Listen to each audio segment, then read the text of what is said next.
practical tools for changing your own thoughts and habits and ultimately your life. Practical tools. Leadership begins with self-leadership. Leadership begins with self-leadership and personal success. Secondly,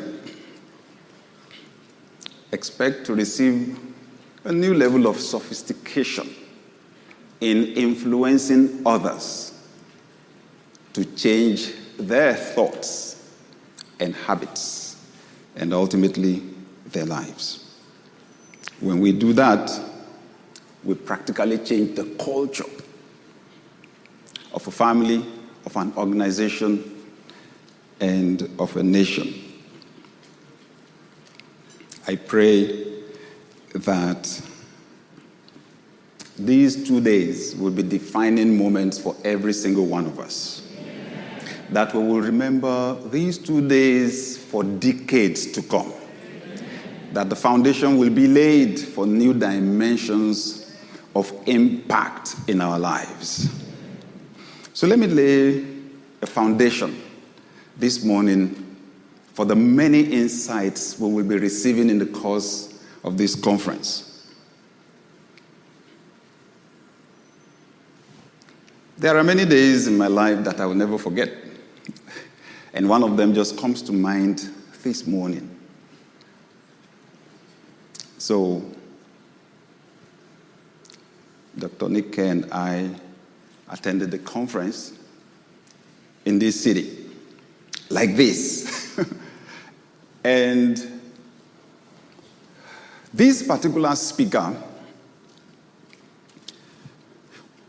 just gave a short explanation on a verse from the book of Proverbs.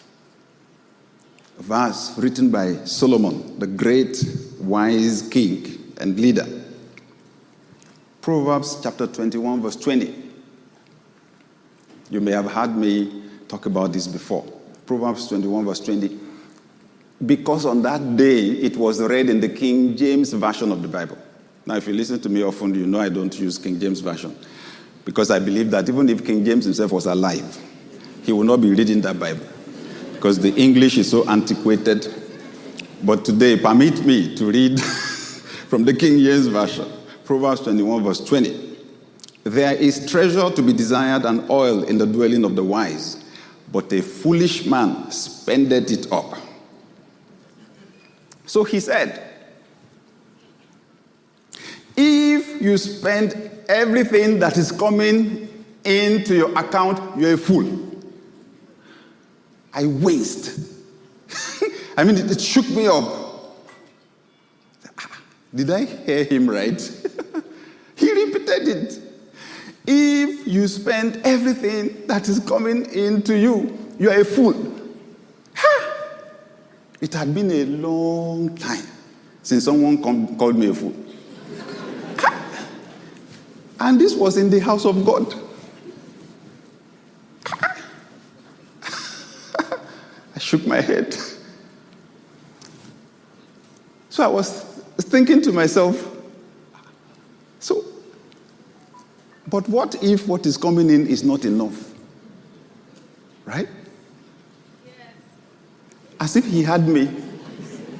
He said, I know some of you are saying the reason why you spend everything is because the money is not enough. He said, let me tell you, it is not because the money is not enough that you are spending everything. The fact that you are spending everything is proof that your wisdom pipe is blocked. Thank you. That was my reaction. At that point, I turned, so Dr. Nika was sitting on the row behind me, right, by the arrangement that day. I turned, I looked at her, I faced forward. When he made that last statement, it was as if somebody took a pipe and hit my head with it. He said, I'm not the one that said so. It's Solomon. It is the Bible. So then he went ahead, gave some more explanation that I can't even remember the details anymore. My head was spinning. But he made this point. supported it with practical examples, his own experience and their experience in the organization. You know what happened? When I got back to the office, the first thing I did was to just request for someone at the office to go to my bank. Go and get savings account forms for me. Honestly, I filled the forms quickly and opened a savings account. And then started right there and then. You know, I had my budget, how much I was going to spend, and then anything else that came, whatever was coming in, I was taking something out and taking it to the bank. And then at the end of the month, whatever was over budget, I took everything and threw them in the savings account. My shock was how much I saved. I was surprised. Let me give you figures, to put it in proper perspective. So my salary at that time was 30,000 naira a month. At the end of the first month, I had saved 100,000 naira. Right? Honestly, if I had not done that, I would not have known, that I was getting that much money. The second month, the surprising thing was that my income actually went up. And because I was saving all the extra, then the savings went up. The third month, my income went up again. So I was saying, what's going on here? What's going on here? Because whenever I have anything dramatic happen like that, I want to understand it, especially if it's positive, because I consider every experience in life to be like the eating of a fruit. Most times we eat the flesh, we throw the seed away. But if we kept the seed and cultivated it, it will grow into a tree and give us more of those fruits, right? So inside every experience is a principle that controls the experience. If we understand the principle, then we can recreate that experience over and over and over again. So I was trying to understand what's going on. What's going on? Then I discovered what was going on was inside. It wasn't only in my bank account, it was inside. It was the fact that until then, when I ran out of money, I ran out of money.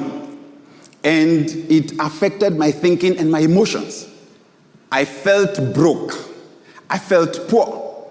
But now, when I ran out of cash, and the thought of being broke was coming to me, and feeling broke was coming, once I remembered the figure in the account, the thought of being broke just ran away, right? I killed it. It disappeared, shattered. The feeling of being broke shattered. I felt rich. I now discovered, that it was because there was no poverty in my thinking. That's why the money was coming. There was money in my mind. Anytime I was thinking about money, the figure in the account came to my mind. And you will always attract the material equivalent of your most dominant thoughts, okay?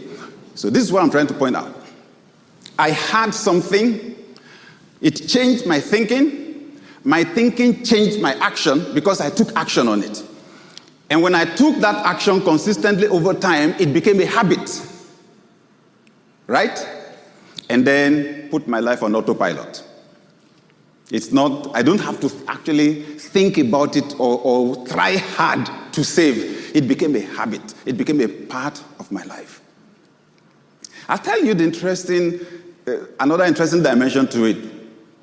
The day I asked them to get savings account forms for me, I asked them to get for their staff also. See, the way you are is the way you lead, yes, right? And that's why I said leadership actually starts with self-leadership. So whatever happened to me immediately affected the organization. I asked them to open an account that was going to be purely for saving. And then we started saving. It was exactly the same experience. As the figure in the savings account increased, our income was also increasing. And since then, because we've done that consistently, this experience I'm describing to you is over 20 years.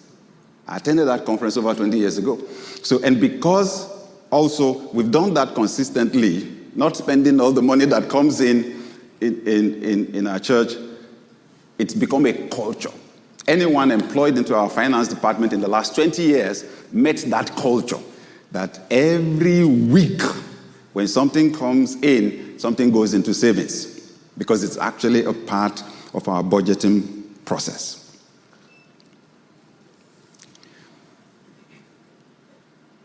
When you change your thinking, you literally change your life.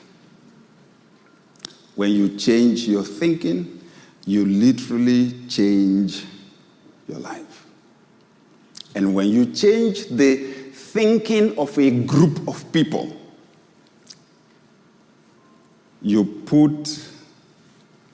change the life of that group. It may be a family, it may be an organization, maybe a business, maybe a non-profit, and it could be a nation. When you change the thinking, that's where it starts from.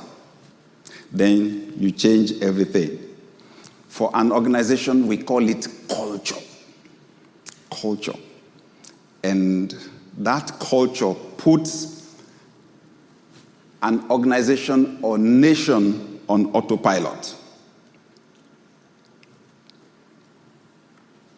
Culture is formed as we encounter challenges. We rationalize, we think, we profile solutions, we test the solutions. And then whatever works, we apply it and we repeat it over and over and over and over and over. It becomes a part of our culture. The interesting thing is that after some time, we actually begin to do what works without even thinking. So thinking happens at two levels. So you have conscious thinking and you have unconscious thinking.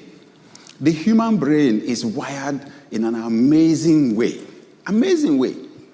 such that when you do something repeatedly, after some time, it moves that thing that you're doing into the subconscious to allow your conscious mind to deal with fresh problems.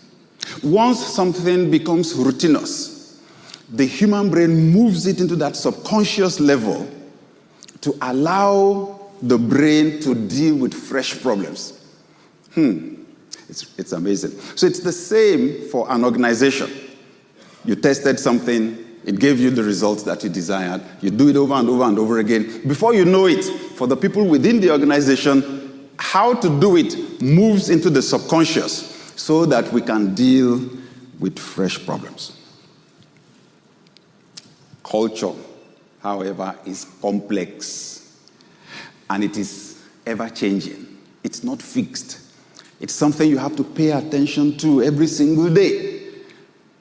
Because as your thinking is changing, as your emotions are changing, they are having impact on your habits, having impact on your character, having impact, if it's the group, having impact on the way the group behaves, or should we say, the culture. That's why management guru Peter Drucker said, culture will eat your strategy for breakfast.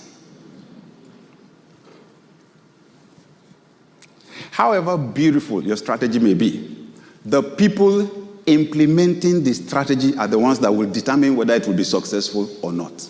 Am I right? How they feel per time, what they're thinking per time, what they're doing per time is actually what will determine whether your strategy will work or not. It is people that bring strategy to life. At a personal level, it is you that will bring your plans to life. So as leaders, we have a huge responsibility when it comes to shaping culture, just so that culture will be able to bring our goals and our strategies to life. Let me explain the formation of culture with the formation of personal habits. So you face challenges, you rationalize, you test the solutions, then you repeat what works. After some time, you do what works without thinking. You do what works without thinking, right? It's also the process for learning. I remember when I learned how to drive. My dad taught me how to drive. And he had this book on driving that had been in our house. I had read that book so many times. I had imagined myself through the process. In my imagination, I would start the car, engage the gear, and it was the manual shift, right? I would press the clutch, release it gradually, press the clutch, engage the gear, release the clutch gradually while pressing on the accelerator. Everything went smoothly in my imagination.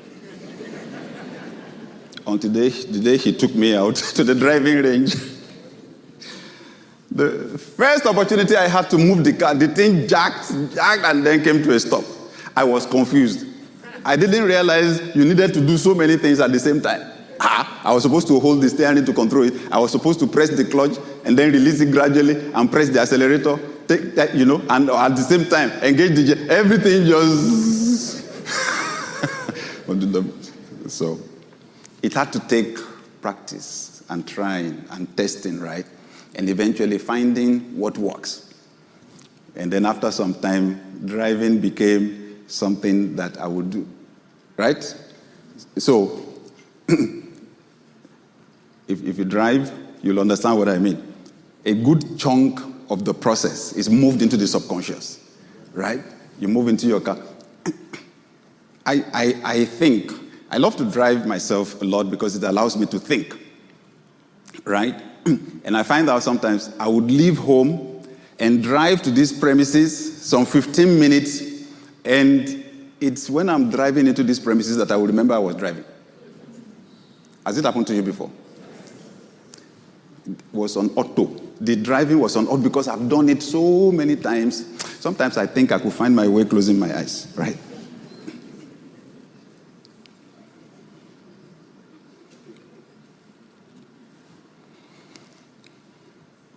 Some time ago, not long ago, Pastor Nick and I were going to a restaurant in Atlanta. And the restaurant happens to be close to a shopping mall that we visit very often. A shopping mall with another restaurant that we visit more often. We were going to this other restaurant. And honestly, of course, we were engaged in this conversation. We were deep into the conversation. And somehow, I just found us in the parking lot of the shopping mall. It was at the same time that both of us said, "What are we doing here?" It's amazing. What are we doing here? The subconscious took over. The conscious mind was engaged in the gist. The gist was sweet, right? It was engaging. So I delegated the driving to the subconscious mind. And then it took over, default mode, and took me to the mall. Then all of a sudden, what are we doing here? Perhaps there's someone asking that question this morning. What am I doing here in life? Perhaps where you are is not where you would rather be. Perhaps there's a family that is asking themselves, what are we doing here? This is not where we planned to be. Perhaps there's an organization that is asking, what are we doing here? This is not where we would want to be. And maybe your country is asking, what are we doing here?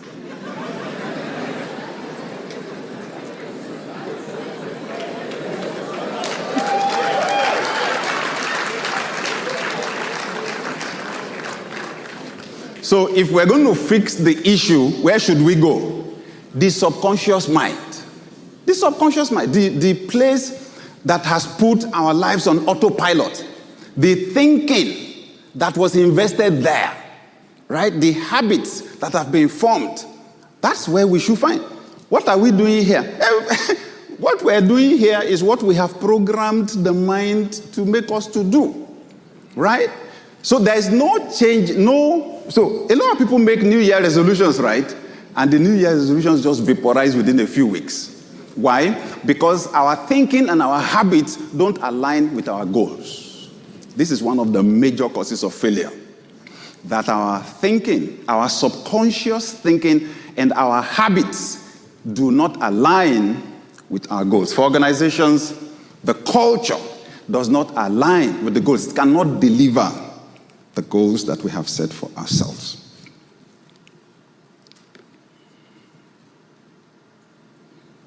My sincere hope is that this examination of our subconscious thinking would happen all through this conference. My sincere desire is that there will be revelation. There will be insights. We'll be able to pinpoint what the issue is. That we will make decisions, like I did with the opening of the bank account, right? That we will make decisions. And that when we leave here, we will get back to execute.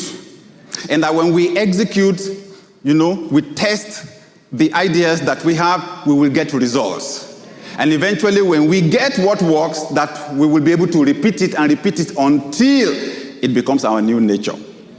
James Clear, in his book, Atomic Habits, powerful book, selling millions, or that has sold millions already, actually. James Clear suggested 4 laws that guide the changing of human behavior.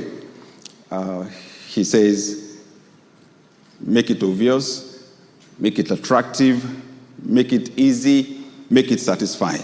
I won't go into the details of the 4. I'm just interested in the first one, because that's the one that has to do with our conference. Make it obvious. Make it obvious means take time to think about the thinking that is driving what you're doing. He said because when it moves into your subconscious, it has moved into the realm of the invisible. It has moved to a place where you don't see it easily anymore. If you're going to change your life, you will have to take time. Take time to reflect. Take time to think and to uncover it. How did we get here? We got here because we've been getting there for a long time, almost every day. And it has now become habit. So when you uncover it, then you are able to tweak it. And with that, start a new journey. Begin with what we call awareness. That's what it means to make it obvious. Become aware of what the issue is. Because when your diagnosis is wrong, your prescription is going to be wrong. Am I right? Let's uncover it. The last few weeks I've been on TV talking about leadership, values, and national development. Honestly, this is all I'm trying to help the country to do. Awareness. Awareness. Awareness. Why?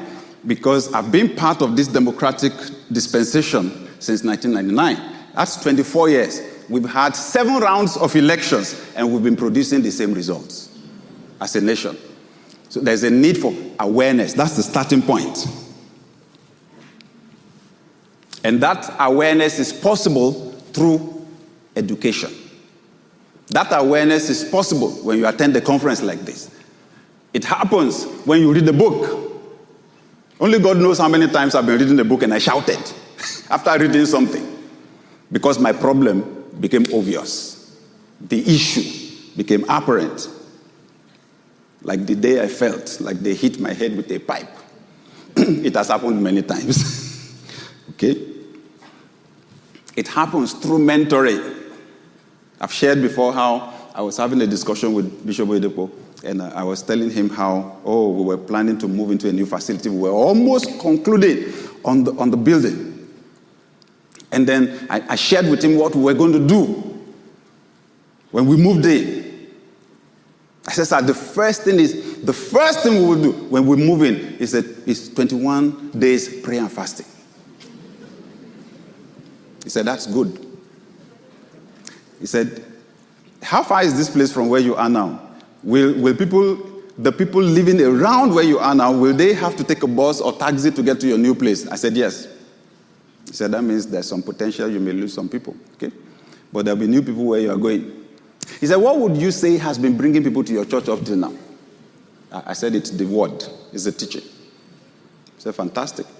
He said, if I were you, what I will do when I move into a new environment like that, planning to attract new people is what has been bringing people. I said, as it is, I'm not sure if inflicting new people that are just checking out your church with prayer, with fasting, is the way to attract them and to keep them. As he was saying it, I just broke into a smile. Not so much because I was enjoying what he was saying. I was just thinking to myself, why am I thinking like this?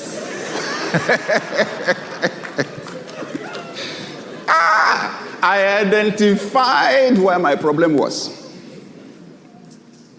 It was the thinking. It was the thinking. We've got to begin with awareness.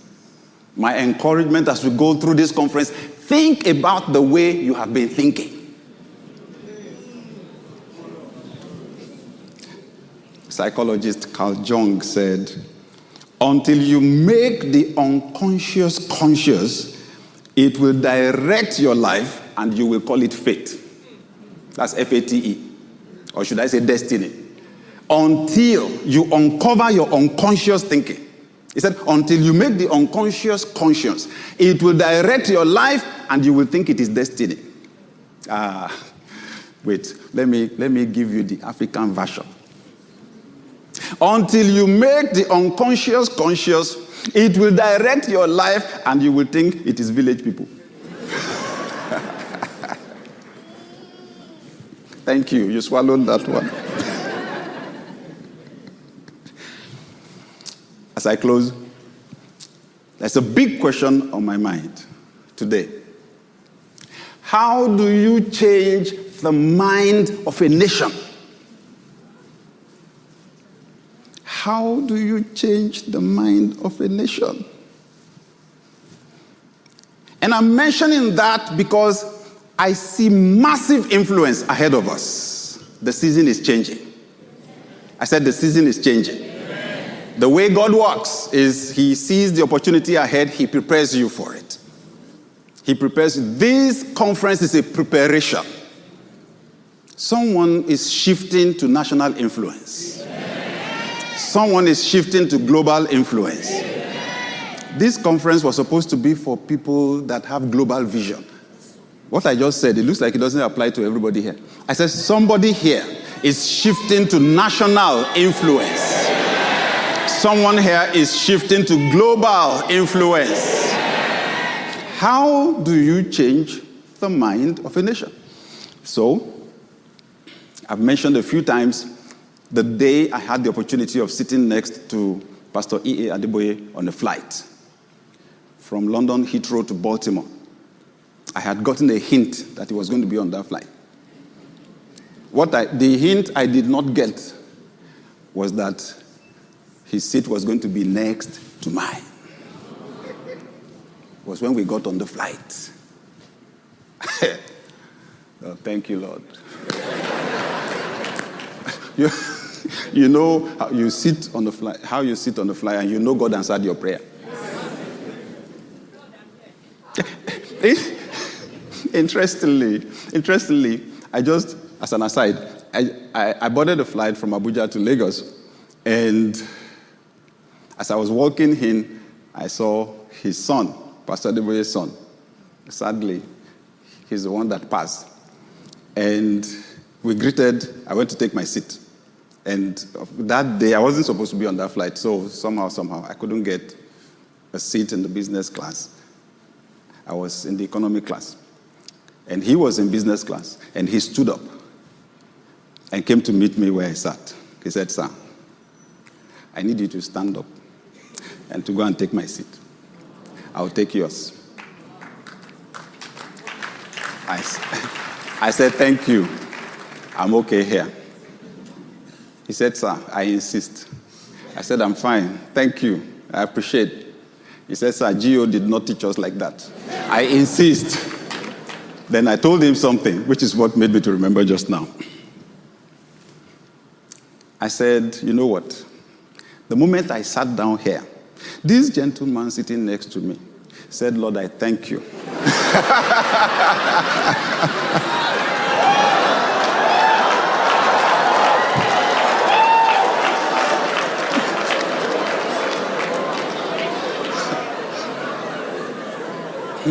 I said, "So you understand what I mean?" He said, "I'm fine, sir. That's okay."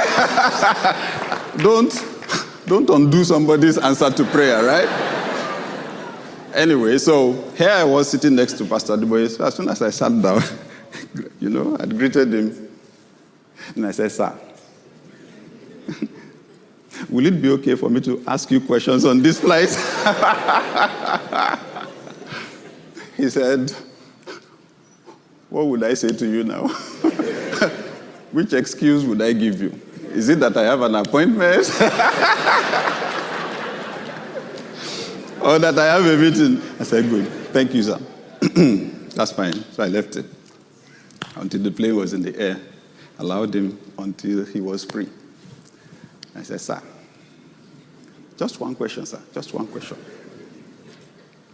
What is the role of the church in the transformation of Nigeria? What is the role of Christians? He said, let us just pray that God will give us more righteous people. I thought that was a vague answer, spiritual. But he explained it. He said, let me ask you a question. If you had a group of armed robbers and they had the opportunity to elect their leader, would they elect a policeman? What? Oh, yes.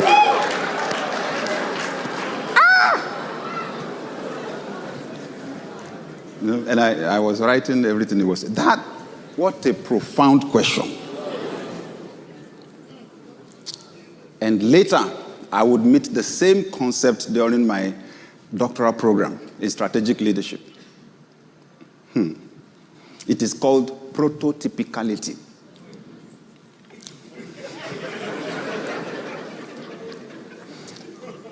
When a group has the opportunity of choosing its leader, it will choose the person that best approximates the ideal member of that group. It's amazing. It's a principle. It's amazing. It's amazing. It's amazing. At the end of the day, the group will choose the person that best approximates. So, whoa. So, and I promise you, this happens at an unconscious level. It happens at it's more about the subconscious than it is about the conscious. So I've then played different scenarios with that equation. Okay, fine. So if I was the policeman and somehow I found myself as the leader of the group, what would I do? One of two things would happen. To remain as leader of that group, I would have to become an armed robber.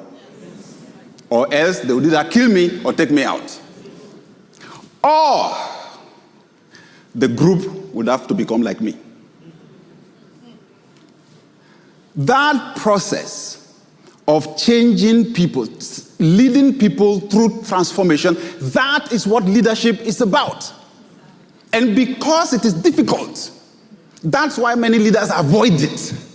They just give themselves the excuse, you know what, I'm not the one that created the problem, especially at the national level.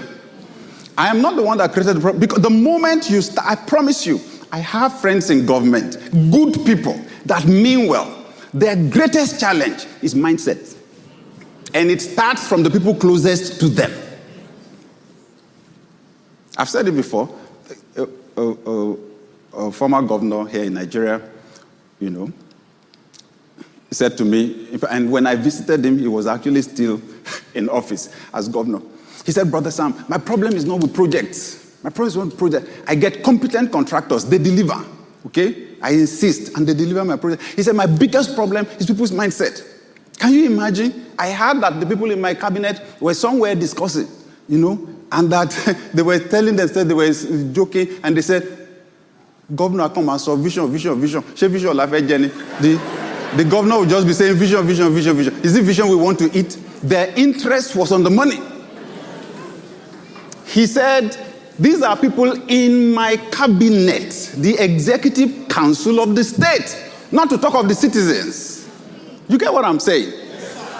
So So as a leader, when you confront that, it is either you are able to shift their thinking or, you get where I'm going. Right. So for the group, you will need to make the subconscious group thinking conscious. That's what I'm trying to do with my media interviews. The subconscious group thinking, make it conscious. I had that experience when I read the book titled Culture Matters many years ago. Culture Matters, right? A compilation of presentations at a symposium at Harvard University was trying to establish the correlation or the connection between culture and development. It's amazing. Culture Matters, How Values Shape Human Progress, was edited by Lawrence Harrison and Samuel Huntington. I'll pick some of the things they identified, for example, about African culture, because I was trying to unpack my own thinking. They mentioned hierarchical distance, right? This is based on research. In some parts of the world, the gap between the people that have power and those that don't have is narrow. In some other parts of the world, it's wide. Africa falls within that scope where it is wide. The powerful are very powerful, the powerless are powerless. Very powerless, let me put it like that. I remember the first time I would speak at the church in the U.S., my friend's church in Houston, Texas. 2 services. At the end of the first service, we were going to spend the break in his office. As we approached the door, he just helped me. I just loved the fact that he was sensitive to me. I'll never forget it. He just helped me. He said, Pastor Sam, hold on. When we get to that door, those people will not get out of the way for us, okay? So we will have to wait our turn to get through that door. I will explain to you later. I love it that he was sensitive, culturally sensitive, because he is Nigerian American. He knew where I was coming from. It was my first time of speaking in the U.S. He knew that in Nigeria, as we approach the door, the pastor is coming. He wanted to deliver me from culture shock.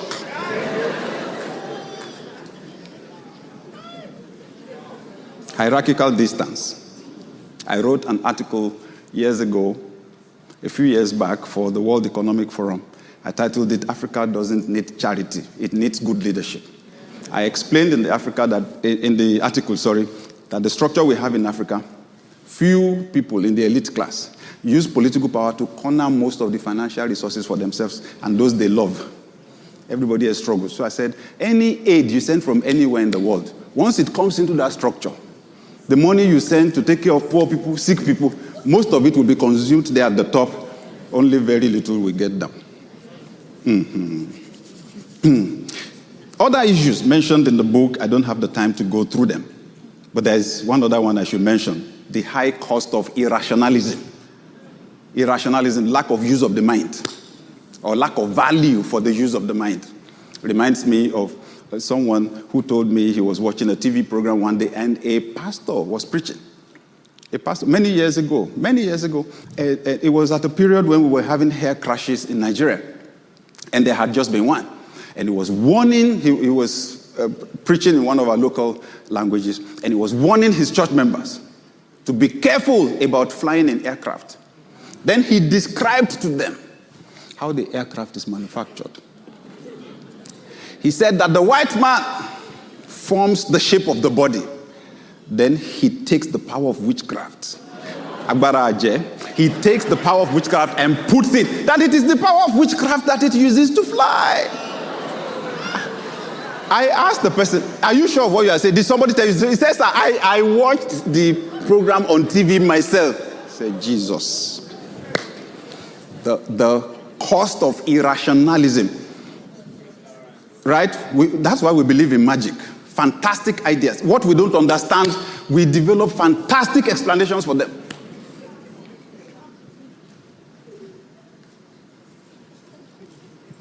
So we need to unpack those.